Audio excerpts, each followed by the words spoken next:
towards us is named Meatball. Meatball's kind of our celebrity bear. He's the one that you guys, every once in a while, you'll hear on the news about a nuisance bear coming down out of the hills in Los Angeles and going swimming in people's backyard swimming pools.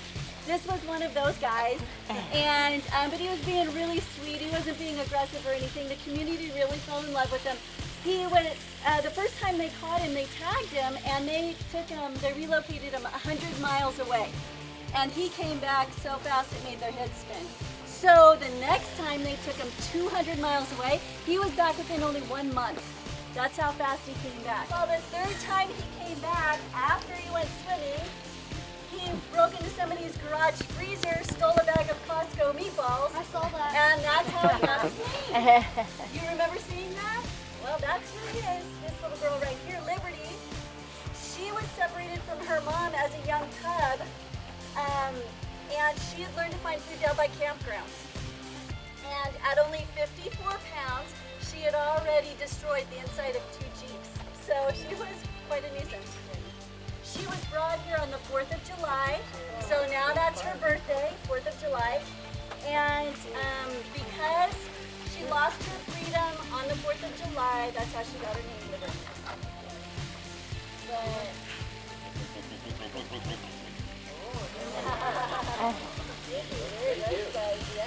One bear made a noise, like get out of my way. Yeah, those are all North American black bears, but you can see Meatball, and that one right behind her is like a cinnamon color. And so even though they're all the same species, they come in different colorways. This cinnamon color one in the back, her name is Maddie. And Maddie was actually purchased in the exotic pet trade. She was purchased as a small cub, a very young cub, as a birthday gift for a 3-year-old child. Albert, I'm really so very, very glad to see him right now because this is the first I've seen him. He went into the medical room and had a procedure done on Saturday. And so the last time I saw him, he was intubated, and I hated seeing him like that. So it's really, really good to see him up and around and feeling better. Oh, that's a good boy, Albert. That's a good Albert.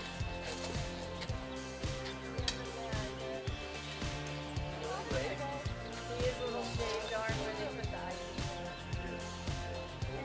And then as soon as he gets over here, he's probably going to sit right down because he can't stand for very long. So we'll see. Yeah, just hold it. Grizzly bears belong to a family of, it's called brown bears.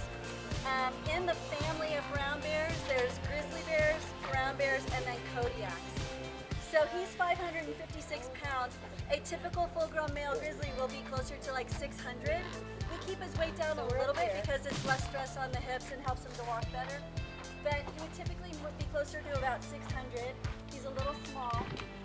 But brown bears would be about 1,000 pounds, and then Kodiaks would be 1,500 pounds. So the kind that you guys see a lot of times in movies or on TV where they rear up and they're like 10 feet tall and they're just massively huge, those are usually Kodiaks, which are cousins to grizzly bears. So a lot of times people say, oh, I thought they would be bigger, but that's why. What's the little better? So in this enclosure, this is Teddy and his brother is Baloo back there. And they're super, super cute. He's the one where I said, if you guys look right now, you can see that he's been declawed. That happened before they came to us. Now here comes his brother. We would never declaw them. Yes. Oh, for who? Oh, yeah, wait. I've got 2 of them now. Okay, normally this does not present an issue. However, what I was about to tell you is that one of the reasons why they were declawed, it is standard practice in the industry. However, these guys were tourist attractions and they were fighting bears. And they were taught to fight for their treats, not their regular food back there. But usually, like when we got them, we spent 2.5 years training them out of this behavior. But it used to be that when they would see a crowd of people like you, or they would see me coming up with treats, they would start fighting. And the harder they fight, the more treats they're supposed to get. So for 2.5 years, we had to work to train them out of that. And so Usually, that's why it made me nervous when we took the fork. Usually I'll be sitting here feeding them both at the same time, so that it doesn't prompt anything, but they're doing okay now. You want to stand up? Stand up. Stand all the way up. Oh, that's a good boy. These are the kind of bears they more use as circus bears because they are so comfortable on their feet and they can walk around like this. Yeah, I had them mixed up. This one's Baloo, that one's Teddy. And Baloo, this one right here, 2 years ago, this last May, he was bit by a rattlesnake. And for an entire week, we didn't think he was going to make it. He was in pretty bad shape. But thankfully he did. And so he's still have double trouble over here. I know, but you're on his diet. Well, if you guys look at that pot belly. That's huge little belly. And I was only supposed to feed him like twice. I'm sorry. I know, you guys are so sweet. Look at their Mickey Mouse ears. Like when his ears are up, look at that. See, don't they look like total Mickey Mouse ears? So cute. Hi. Hello. You don't need a photographer? You good. Got it all taken care of yourself? Yeah. Okay. Once you get the fork through, just hold it still, let him get the meat off, okay? Don't try to help him. His name is Maverick. And what might surprise you is that Maverick is still kind of a baby. Not necessarily a baby, more like a teenager. He's not full grown yet. He just turned 4 in April. So he's still got a little bit of growing to do and a little bit of maturing. But do you guys know, have you heard of the famous rapper named Tyga? Anybody heard of Tyga? This was Tyga's pet tiger. And Tyga got him when he was a tiny cub. He doesn't like dirty. Dirty? I wouldn't I'll end up sneaking it in there in a minute, but. What are you feeding him? Raw meat and chicken. Just like. I wonder what kind of meat. Yeah, beef. I'm sorry, I said meat, didn't I? I meant to say raw beef and chicken. Tyga got him as a tiny little cub, and he would take pictures of him on the hood of his Rolls Royce, in his mansion, playing with his toddler, and he would post it to social media. Do I have any other feeds, Heather? Do I have any other feeds, you guys? No, okay. And so he would post it to social media. Well, we'll give you a couple more. Okay. Some of the people that saw the social media postings was Department of Fish and Game. And it was illegal for Tyga to have him because he was in California, and it's illegal here in California. So they went in and they confiscated Maverick. Initially we got Maverick because there was a big court case going on. See, he didn't like it. He didn't like it. Okay, do we need to make up for that, buddy? Do I have a chicken bone in here? Let me see. You are picky. No, these are too big, love. Oh, no legs, no chicken legs. I'm sorry, buddy. That looks like a whole chicken. It is. So when we got him, we were actually supposed to watch him because there was a big court case going on. The court case lasted for about a year. But thankfully, finally in the end, thank you, the judge awarded us custody. So now this is Maverick. You want to try and stand up? Will you stand up for us? Not all of our animals can stand up because they're not healthy enough to, but he is. There we go.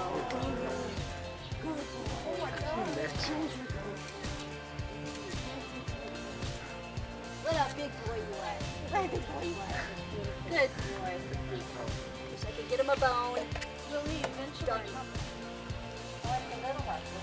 Well, she's a house cat. So Bobbie went to South Dakota to make a rescue of a bunch of animals. And when she went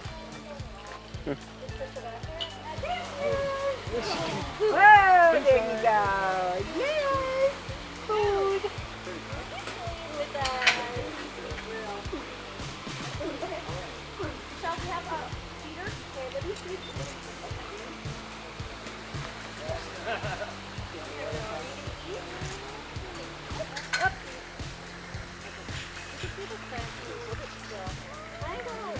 This is Crystal. She's a beautiful white tiger. And for the past couple of weeks, she actually has not been eating because she's been in heat.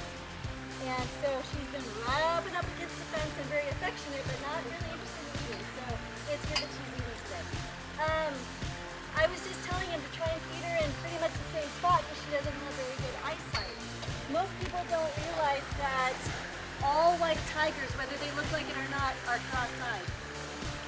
because the same recessive gene that causes them to be white causes the optic nerve to be wired to the wrong side of the brain. Oh. So because of that, she doesn't see as well.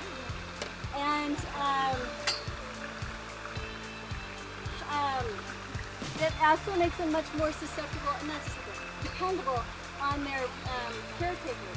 So unfortunately, in the exotic pet industry, a lot of people strive to get a white tiger because they're easier to handle because of their disability, which is really sad. So he as well is cross-eyed. He actually looks more cross-eyed than Crystal does, so you can see it in him a little bit more than her. But Hank was another one. This is the other one I was talking about that was just in medical on Friday. Saturday. I keep saying Friday. On Saturday, he was in. He was actually in the morning. His procedure lasted 3 hours. So he was in there for a very long time. Thankfully, he did just fine. He also had to have 5 root canals and a tooth extraction. And some work. He did a lot of work like blood work and x-rays and things like that, especially of his legs and his hips, because he has some not get reimbursement for me. That emergency rescue in South Dakota, the state called her. She called her to rescue 320 animals.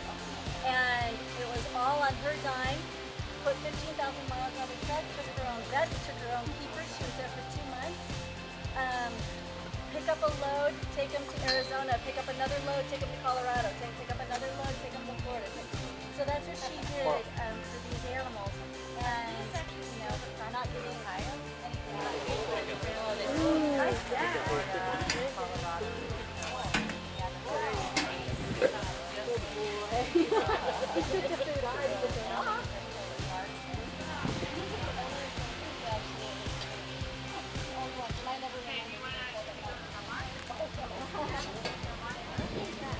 but this is Taboo. Remember when you asked me about Maverick? Oh, look at you. And you said he seems so mellow at getting the food and so patient. And yeah. And I said, well, it depends on the. Yeah. Well, she gave us a lovely growl. She did. And if there was a man in the enclosure right now, she would jump the fence and roar. And look at those ears. Bye, Bobbie. I've never mistreated a day in her life. Yeah, well, in fact, quite That was me. Quite a show. And so it really goes to prove a lot of people think, well, if I get something as a baby, then it'll be okay. Maybe I should have fed this one. Yeah. Then it'll be okay, she'll be tamed. But that's not the case at all. They can't be domesticated, they will still have personalities. Just so happens that this personality, she really has no reason for it. Oh, she likes that. Because she was so well taken care of. But why can't guys come in here? Okay, I'll tell you why she doesn't like you down there. So just That's look at how fine. cute that is. In the wild, a mother tiger would teach her babies what to be afraid of and what not to be afraid of. It's kind of a process called transference, right? Well, Natasha, her mom, taught her to be afraid of men, and particularly men that wore hats and sunglasses, because that too I wear a hat. severely abused her. So she taught her cubs to be afraid of stuff. So there you go.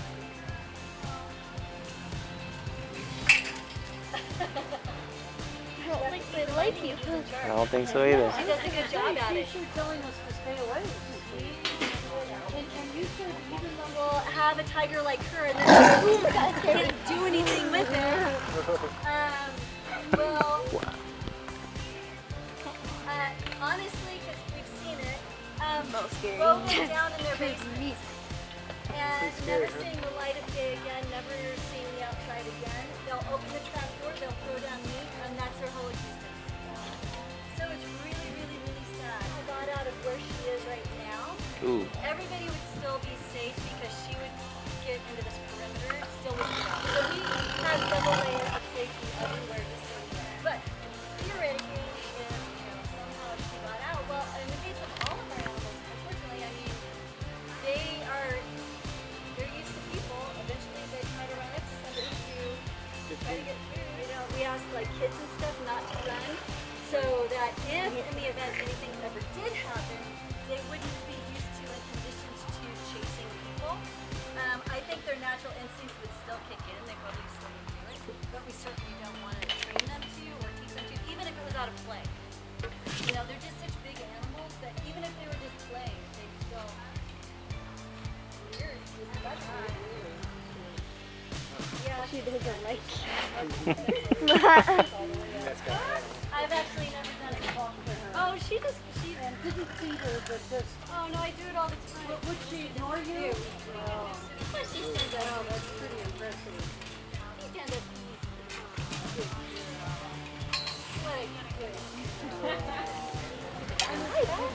Hi, Beauty. Oh, where's my big boy? He's hiding behind the big pole. Can I do the man? Sure. Michelle, we have a feed for Bakari if possible. Yep. So you're ready with your camera? Yeah. Go ahead in. You're welcome. This is pride of 3 lions. This is Bakari, the male on the left, Jillian and Surrey over here. And yeah, I think we got two here. Oh, you got it. Just a leg through. Oh, okay. I didn't realize it was so big when I So grabbed if you did that, just that. We're also going. We'll take it. Yeah?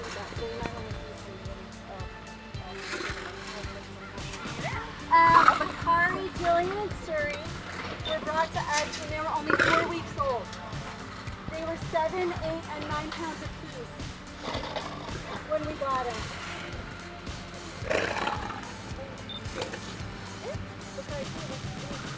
Instead of neutering Bakari, we spayed the girl. And that's because had we neutered him, the loss of testosterone would have caused that big, beautiful mane to fall out. And we would never want that to happen. It would have looked like the girls if that would have happened. So in this case, we spayed them. So we left him perfectly intact. He is a fully intact, prime of his life male lion. As he shows it. He doesn't usually let the girls eat though, so he's being very patient today. Okay?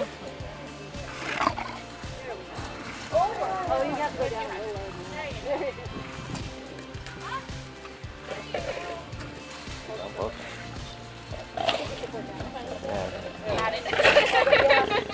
you go.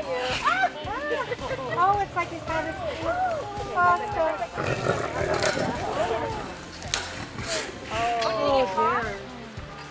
Oh, dear. Shoot. That was scary, oh baby boy. That was scary. You're okay. You're a good boy. The girls are so patient. One of the things that has scared me before was we were feeding, it was taboo, the aggressive one that you guys just saw. And it was on the tour and we were feeding milk.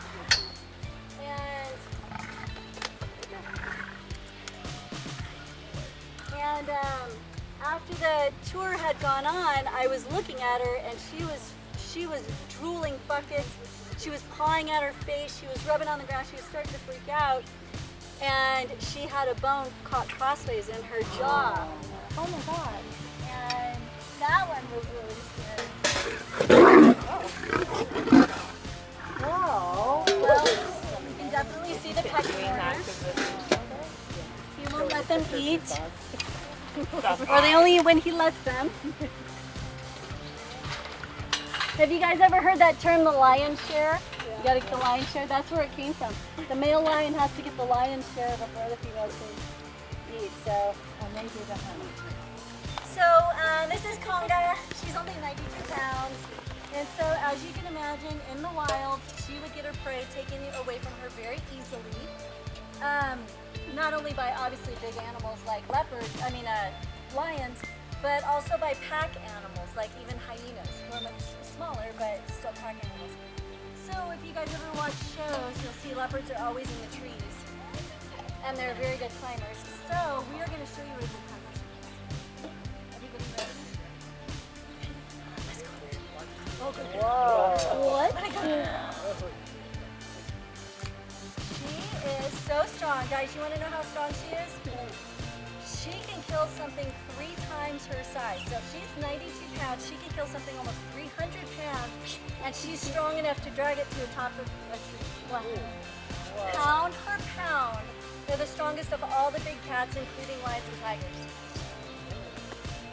Pretty impressive, huh? I know, and he talks. You're so Oh, this is very sweet. Oh. You are very sweet. That's really I love that. I love that.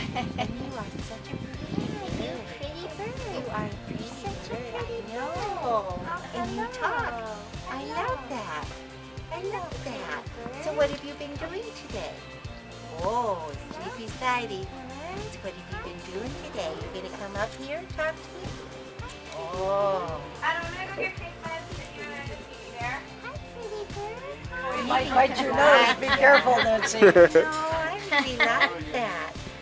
Is there something in particular that looks yummy? I know. Can you wave from there? It's not like the pretty birds. I know. Look at you. You're going to come up for a picture. I know. For a picture. I bet you'd like to bite my finger. Hi, pretty bird. Hi. Look at picture. There you go. I think you are lovely. You are. I know you're a little rapper.